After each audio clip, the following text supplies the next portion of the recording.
Good afternoon, and welcome to the Rotary Club of Madison's virtual live stream meeting.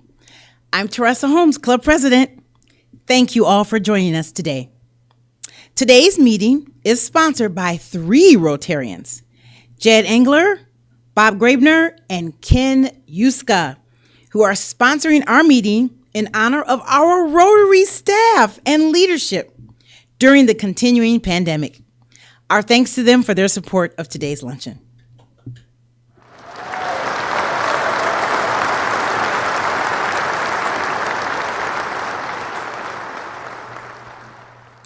Let's direct our attention to opening music. Casey Oakers will play America the Beautiful on the flute.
Once a month, we recite the 4-way test.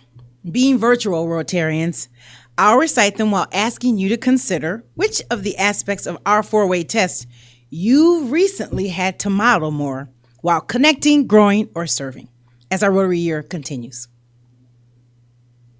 4-way test of the things we think, say, or do. Is it the truth, which is my favorite? Is it fair to all concerned? Will it build goodwill and better friendships? And finally, will it be beneficial to all concerned? Thank you. Jason Ilstrip chairs our community grants campaign, and he has an update for us.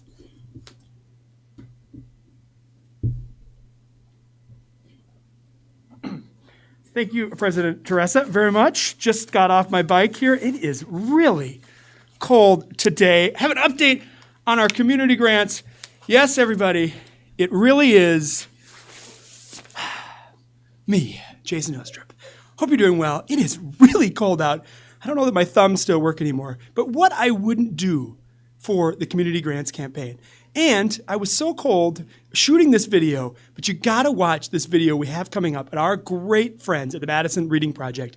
When you all give to the community grants campaign, you're helping projects like the Madison Reading Campaign.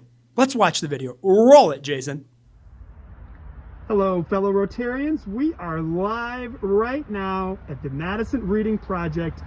And I noticed on my way in, look at that. The Madison Rotary Foundation is a great partner of the Madison Reading Project. Thanks to the gifts that you all give to community grants, we can help organizations like the Madison Reading Project make sure that kids from all of our community have books and access to books. And here is our good friend, Rowan, the founder of Madison Reading Project. Look at their amazing new space. Look at all these books available for kids. Your gifts to the community grants campaign for years has helped out organizations like the Madison Reading Project. Tell us about the Madison Reading Project. Why is this an important project for our community? Absolutely. Thank you for coming and visiting our center. We provide free books to children, families, our community partners, and many different teachers and social workers across the greater Dane County area, and they're all for free. That is amazing. So why do you need support of organizations like Rotary to do what you do? Absolutely. So we get many requests throughout the whole year, COVID or not, for relevant and cultural different materials for ages 0 through 18. That's where we always want to grow books in people's homes and in their classrooms so that children have engaging materials to read, and we always try to make it fun as well. So we get requests from a family who might need books in their home, for a classroom, for a community center. Just to give you an idea of the types of requests we're getting, it could be for 10, 100, 5,000. Last year we gave out over 85,000 books. Wow, that is amazing. Now, the support that you all give to the Community Grants Campaign, I don't know if you can see us or not, or if you just got seasick, but help us make sure we get to our goal of $150,000 so we can support amazing groups like the Madison Reading Project. Thank you, Rowan, for all you do. You are amazing. Can't wait to see what you do next. Thank you so much for your support. Thank you very much to Rowan Childs and the team at the Madison Reading Project. I don't know how bad I am at the camera, though, because you literally only saw that part of my face. But maybe you didn't want to see my face. You really want to see the great work that the projects that the Rotary Club funds every single year, the great work they're doing. Now, the more money we bring in, the more projects we can fund, because service does change lives. All right. Drum roll, other Jason.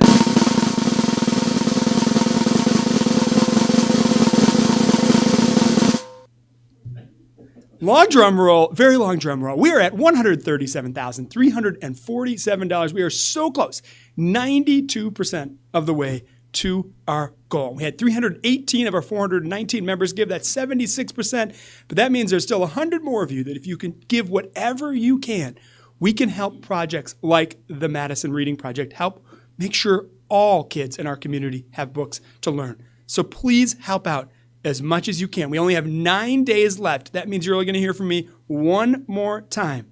So please help us out. Give to this fund. Let's get it all the way to our goal of 150 and get much closer to our other goal of 100% participation. Thank you. I'm going to get back on my bike and I'm going to freeze, but I would do anything for you all to make sure that we raise this money. Have a great day. Thank you for all your support.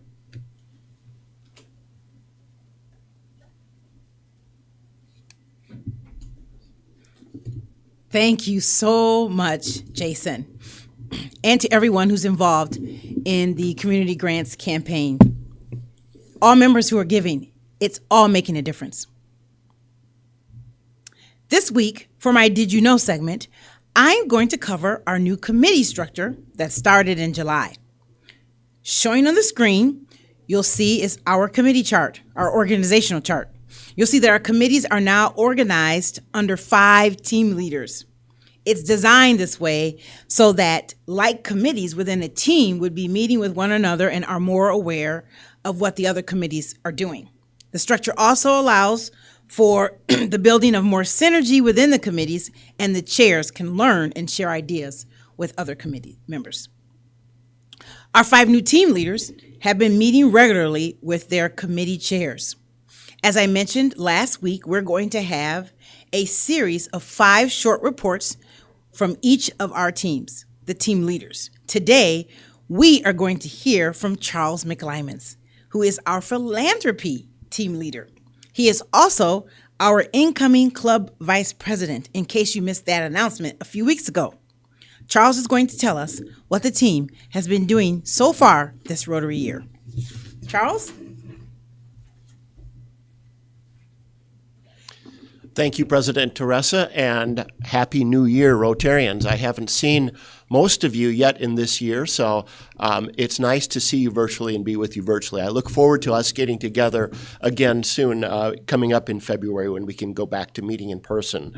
So, the purpose of the philanthropy team, and why is philanthropy team going first? Because it is really one of the most important things that our club does. We are a philanthropic club. And the purpose of the philanthropy team is we have overall responsibility for the philanthropy, philosophy, strategy, and activities of the club. Isn't it just fundraising, you might ask? Well, what does philanthropy mean? It comes from the Greek philanthropos, and I'm going to look who in the virtual crowd knows what that means. I think I see Bob Sorge raising his hand. Correct, Bob, you are right. It means love of humanity. Isn't that amazing? Love of humanity. And we give to charities, which comes from the Latin caritas. Do you know what caritas means? That also means human love. So our philanthropy and our expression of philanthropy is a collective expression of love for our community. So that is the real purpose of what we do.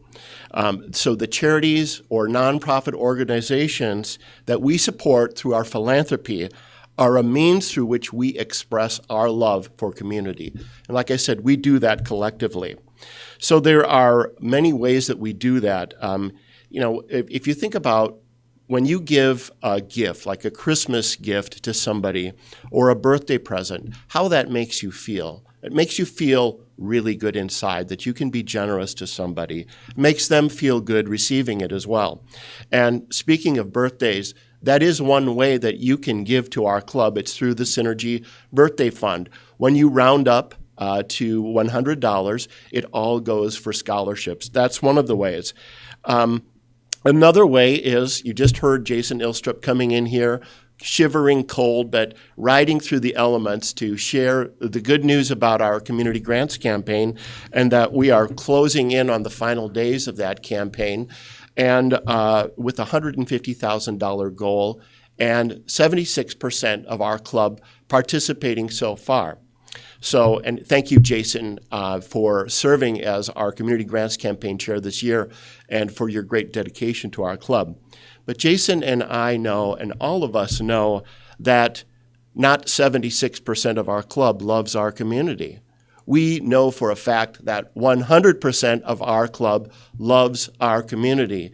And so let's demonstrate our love for community by getting closer or hitting that 100% participation.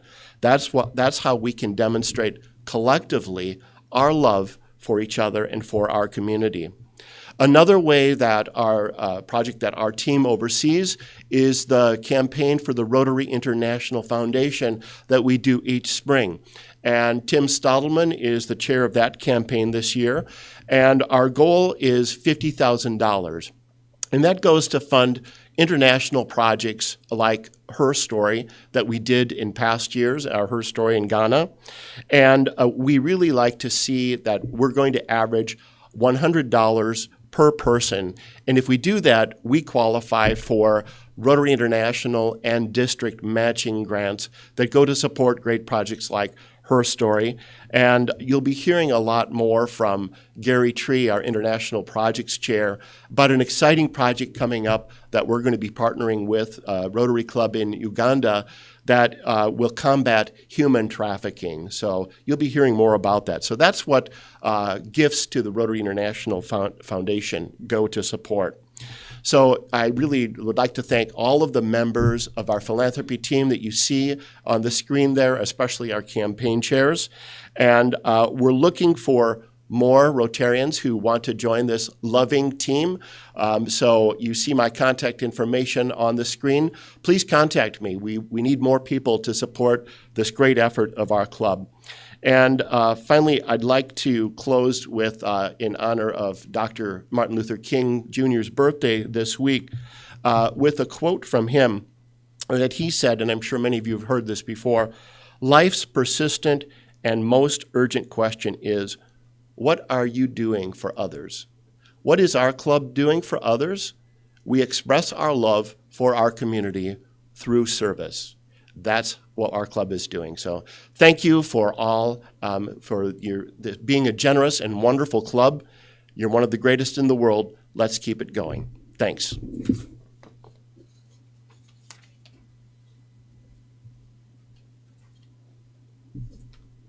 Thank you, Charles.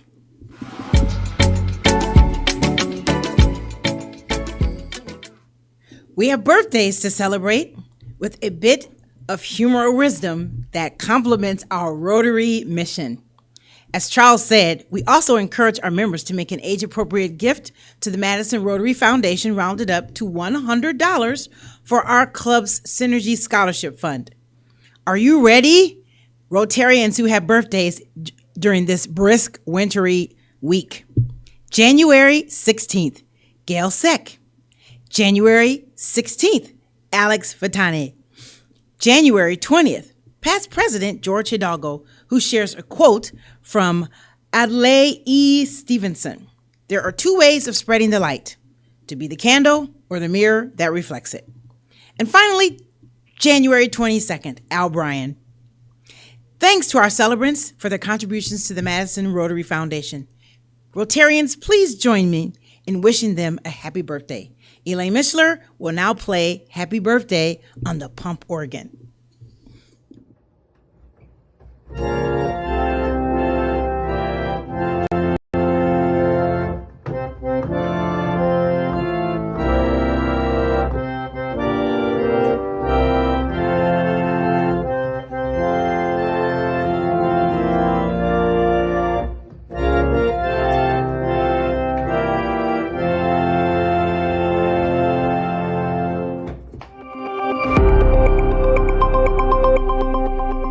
We have members in the news to share today. Scott Forrester was pictured and quoted in an article titled, "Listen Now, Scott Forrester Helps Startups Manage Finance with Wealth of Experience." Madison.com Innovate in the 608, January 13th. And congratulations to Mary Wright, who was among 6 people to receive In Business Magazine's Executive of the Year Award on January 18th. Rotarians, keep doing great things in our community. And now on to our program. Today's speaker is John Mleziva. In 2013, John left his job as the Associate Director of Student Activities at Edgewood College and moved to Edinburgh, Scotland to obtain a Master's of Science degree in Brewing and Distilling from the Herod Watt University. Upon his return, he spent the next 4 years working towards opening his own distillery. In the fall of 2017, State Line Distillery opened on Madison's east side in a 6,500 square foot grain-to-glass distillery with a tasting room, cocktail program, and outdoor seating. John is going to tell us more about how he came to open his own distillery and provide us with an overview of the current state of the distillery industry in Wisconsin. We look forward to his presentation, and we have made a contribution to the Rotary International Polio Plus Fund as a way of saying thanks for speaking to us today. I want you to mention that if you have a question, Rotarians, for our speaker, please be sure to use the chat function in the YouTube to ask your question. I'll be monitoring the chat, and we'll ask questions at the end as our speaker and time allows. So now let's welcome John to our podium.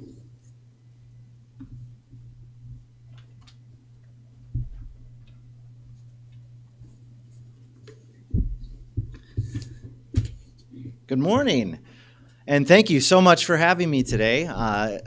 I'm John Mleziva, the owner of State Line Distillery, and so excited to be here to talk to you a little bit about who we are, my story about how we came to be, a little bit about the state of distilling in Wisconsin and where we have come from and where I think we're going. And then lastly, really talk about the power of community in how we build success within our industry and the community as a whole. So before I ever start talking about State Line, whether it's a tour or giving a talk like this, I always like to start with, where did we come with the name State Line Distillery? Because as you can tell, we are nowhere near a state line. That really came about as part of the ethos of what it is to be our company, which is we want to source things as locally as possible whenever possible. So that really means starting from the farmers themselves all the way to the spirits that you drink, that we're trying to highlight the rich agricultural history of the state of Wisconsin, because we see that as a real strength in terms of how we can build not only our community and business, but also expand that reach beyond our walls. So how did this all get started? Well, it started actually with my grandpa, Lottie Mleziva. He, like Vince Lombardi, had 3 priorities in life: God, family, and Packers. Now, if you knew my grandfather, you'd also know that he had a healthy appreciation for an ice-cold beer and a well-made Manhattan. So while I was studying at the University of Wisconsin biology, it came as no surprise that my grandpa was the one who introduced me to home brewing when I was, we'll say, 21-ish, back in the day. And so because of my love of biology and science, I really kind of dove into what is the kind of romance behind fermentation, yeast management, all the things that go into producing a really great beer. I never thought of it as a career at that point, but really loved it as a hobby. And so I graduated Eau Claire and then went on to get a master's in education, which actually moved me from Minneapolis to Madison, Wisconsin, to start my first job at Edgewood College. Over the next 4 years, I worked at Edgewood College, and through a chance encounter with Tom Porter, the owner of Lake Louie, I began to work on the weekends, shoveling grain, kind of exploring brewing at a level I had never seen before. And it became more of this hobby in the background to exploring the idea of doing this professionally. So in 2012, when I came across the Master's in Science degree in Brewing and Distilling at Heriot-Watt University, I jumped at the opportunity. So I left my position, took a complete left turn on my career, and moved to Scotland to study all of this, fully intending that I would be starting a brewery and not a distillery. Well, when you spend a year living in Scotland, working within the Scotch Whisky Institute, priorities start to change a little bit. And I fell in love with the layer of expression that can come from taking a beer and moving that into a distilled spirit, which actually led to my thesis project on bourbon whiskey. It's a scintillating read if anyone's really interested in it. So I moved back home in 2013, freshly graduated, purchased my first still, which you can see there. It's a mighty piece of equipment, and started working on recipe development in my own kitchen. I was brewing beer, kind of formulating the recipes that would some move into full production at State Line at some point, and thinking about how I could take this to the next level. So over the next 3 years, I spent time writing a business plan, working in industry here in Madison, and looking for a location for State Line Distillery. After about 3 years, I had finished that business plan and convinced friends, family, and a bank that this crazy idea of mine was worth investing in. And at that time, I had found the perfect location, which was on Northern Court, which is right off of East Washington in between Willie Street and East Wash. Now, this building had been empty since 2012, and the owners were going to make it into boat storage. But when I met them, we had a really nice, long conversation, and after a couple meetings, they decided they would like a tenant that was going to start a craft distillery in the heart of Madison. And so we worked on this building for just over a year, starting in the spring of 2016, and transformed it from the picture you're seeing here. This is the outside, to the patio in front, the cocktail lounge with the boat in there at that point, to reclaiming used wood from a barn in DeForest and turning it into a beautiful cocktail lounge, the gallery space that didn't actually exist or wasn't connected to the main space, to an area where we can feature local artistry from UW-Madison graduate students. And then, of course, finally, the production space, which we went from an empty warehouse to my second still, which is a little grander than the first. And at that point, we became a fully functioning grain-to-glass distillery. And what does that mean, being grain to glass? Beyond just the words there, it's a guiding principle about how we do business. And so that means we're working to take the raw materials straight from a farmer's fields all the way to the spirits that you drink. And what I really believe is that not only impacts the flavor profile of the spirits by bringing terroir into everything that we make, but it also strengthens our community.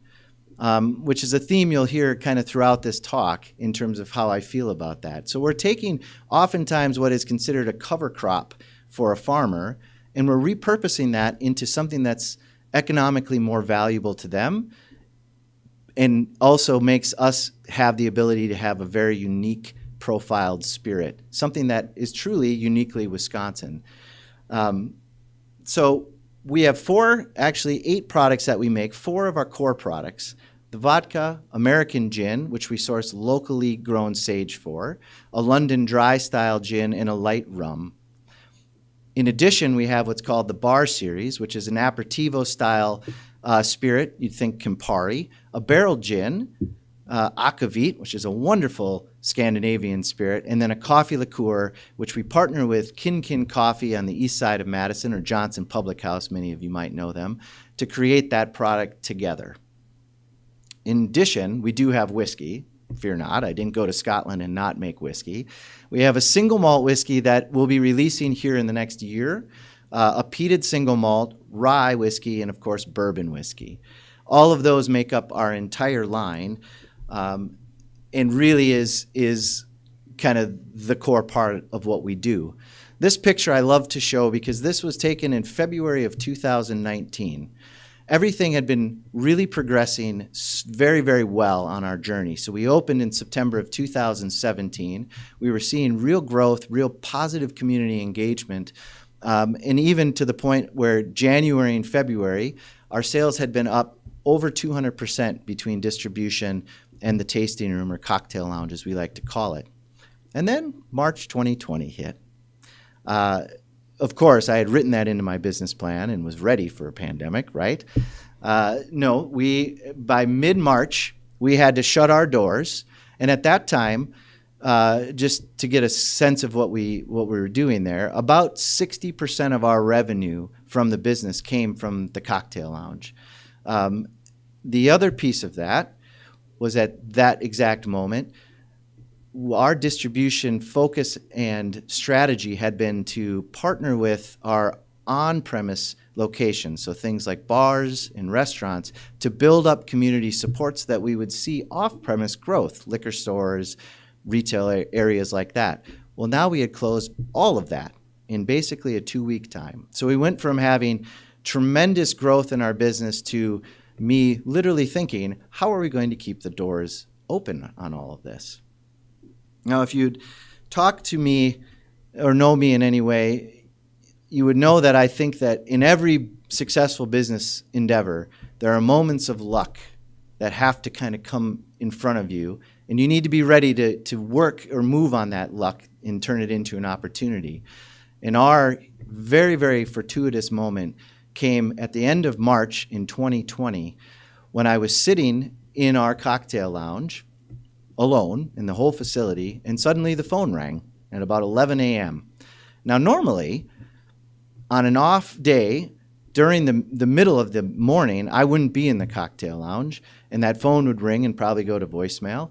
But for some reason, on that particular day, I was doing research on federal stimulus plans, and I picked up the phone and just said, State Line Distillery, this is John, how can I help you? And it ended up being that I was speaking then to a very high-level person at the Department of Administration who was calling around to distilleries asking, was anyone producing hand sanitizer? Well, at that moment, I was not producing hand sanitizer, and honestly, I had done zero research on how that process would look. But when the Department of Administration calls and says, can you produce hand sanitizer for the entire state of Wisconsin? Your answer is yes. And you figure it out as you go.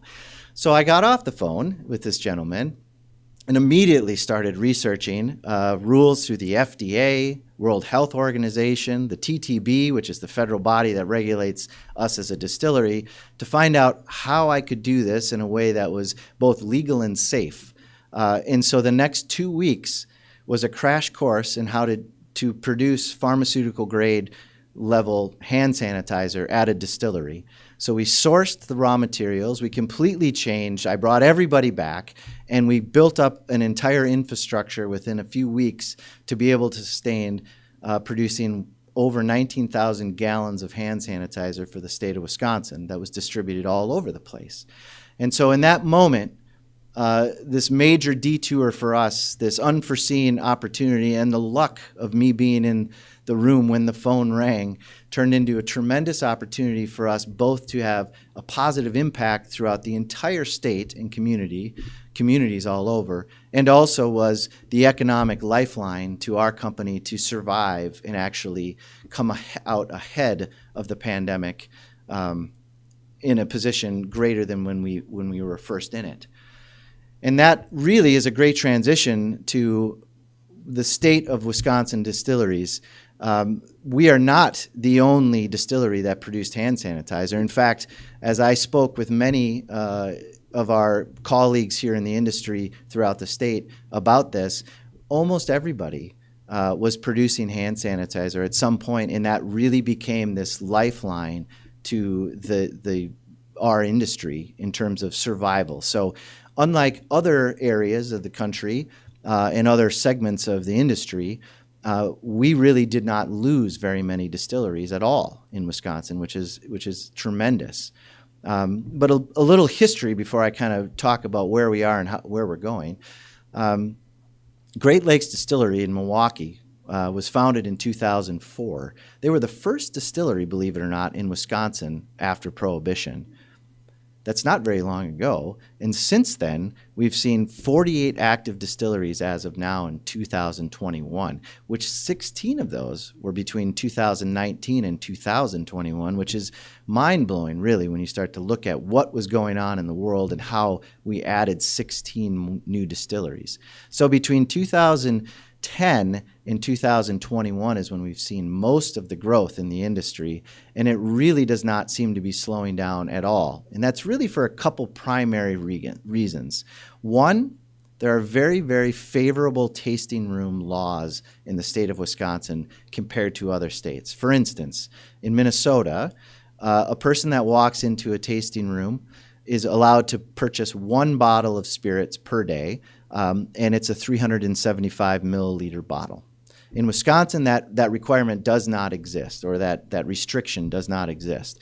So we are able to sell our spirits directly to consumers in our space at a level that actually becomes a line item on our revenue of revenue on our books. The other thing we have that many states don't have is a very favorable tax system. As we know, Wisconsin does enjoy their beverages here. Beer primarily is kind of the I guess, gold standard. But spirits are treated very favorably here as well. So we're actually quite taxed at a quite reasonable rate, which allows companies like myself to reinvest in the company, to hire new people, to have initiatives to grow the business.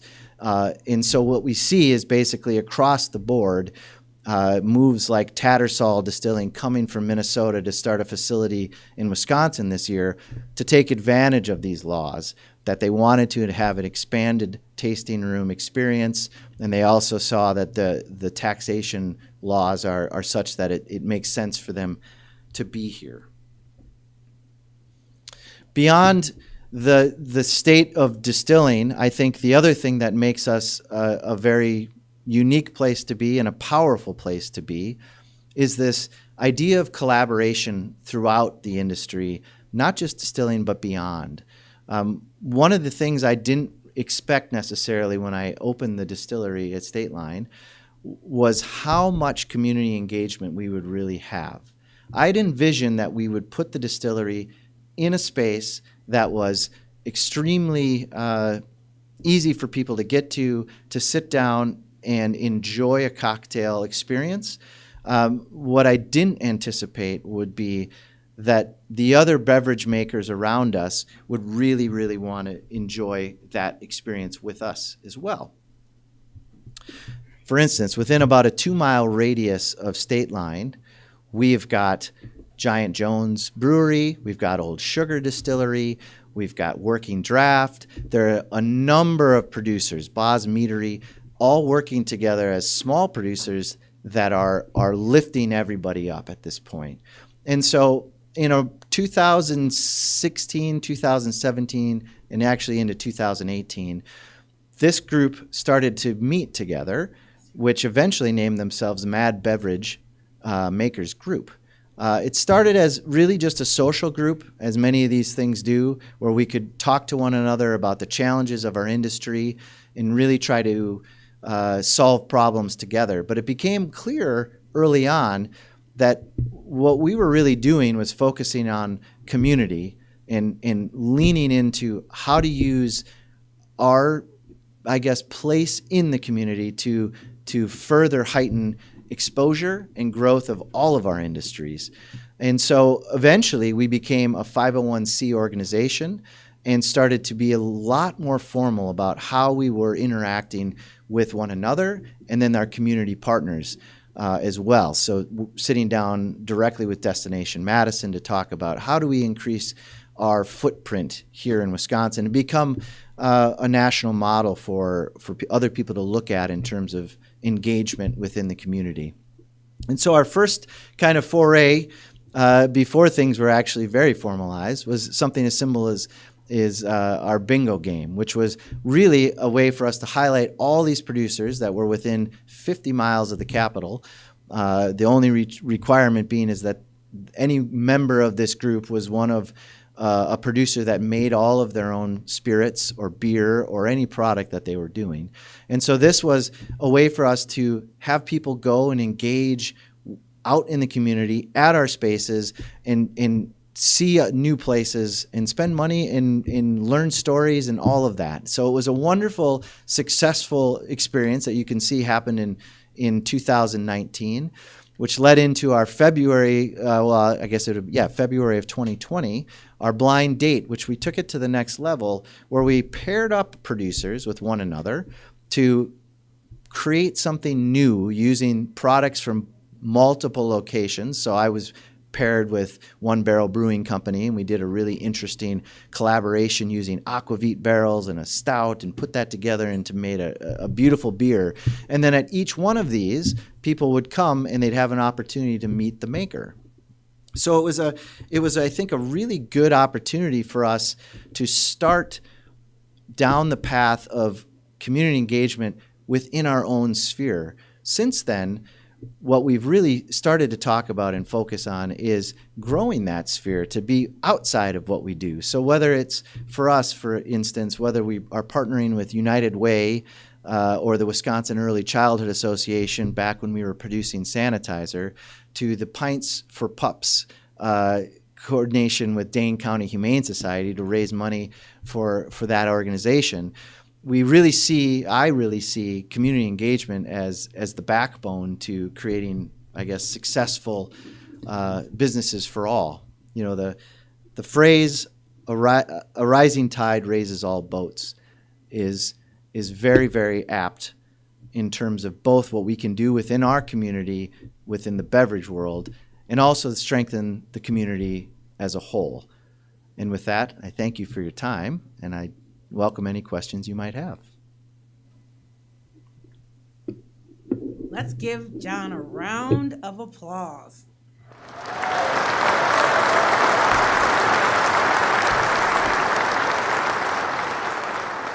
Well, John, we do have some questions from our Rotarians. Okay. Who are watching and listening, obviously.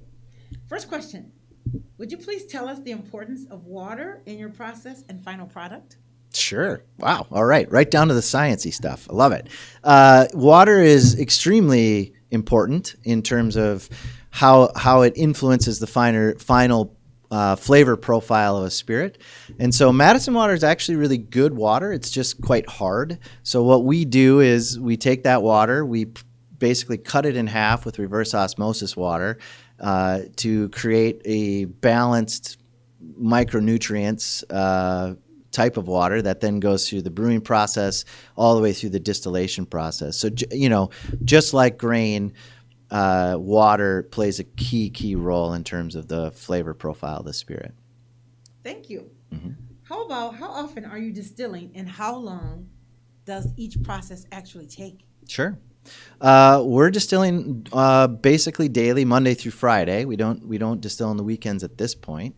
And it really depends on what we're making. So being grain to glass, from start to finish, if I wanted to make a vodka, for instance, that whole process from the first day we brew all the way to the last day when we're bottling, we can probably do in about a month to a month and a half. So there's a lot of projection that has to happen. On any typical day, we're firing the still somewhere around 7:30, between 7:30 and 8:30 a.m. And usually we're done with that run by about 5 or 5:30 p.m. So it's a full day, any production day. And some days we'll do doubles of mashing or something like that, where we might start a little earlier and end a little later, depending on what our production needs are. All right, we've got a Rotarian who wants to know how or why did the distillery have to shut down at the start of the pandemic when liquor stores were considered to be essential businesses? Yeah, that's a great question. We decided to shut. So when I say we were shut down, front of the house, our cocktail lounge, we voluntarily shut down before we saw the writing on the wall, and it seemed like the responsible, I guess, public health move to shut our space down. The back of the house, the production, we were able to keep open once we moved into the sanitation side of things, our hand sanitizer.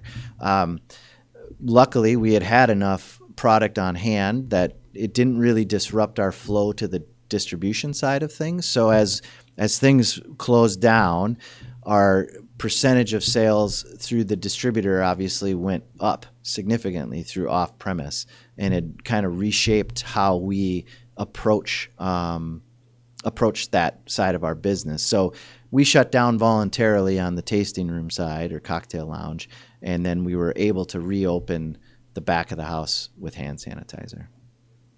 Thank you, John. Rotarians, take a moment to ponder and think about. Rotarian Christy Gopher says, "Why am I getting thirsty?" That's a common occurrence when I'm up speaking. I must admit, no.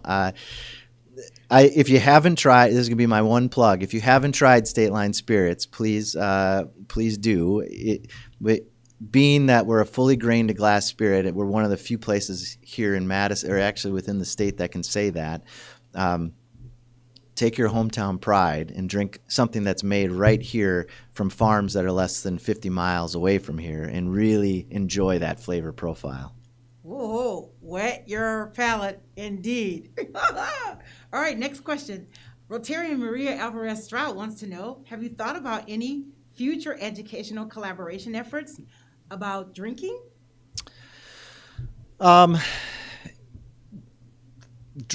Maybe not necessarily about drinking.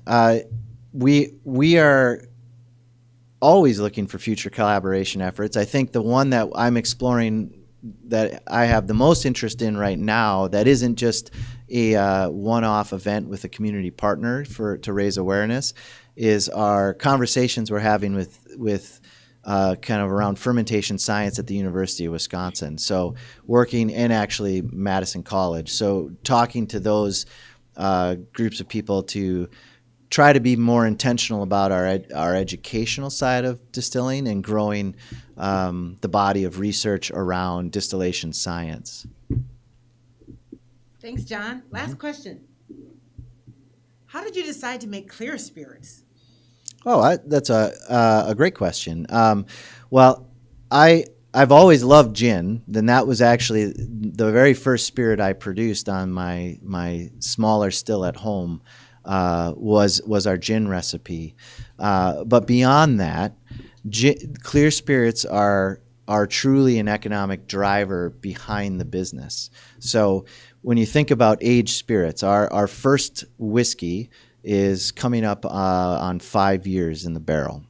And so there's a lot of money and resources put into a whiskey program that needs to have some sort of revenue stream behind it to support it. So our clear spirits, the vodka, the gin, those were ways for us to kind of grow that side of the business create some brand awareness and brand loyalty all before our whiskey starts to release, knowing that when whiskey comes out, it's another opportunity for people to interact with our brand.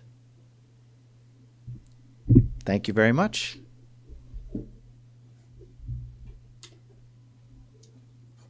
Wonderful presentation.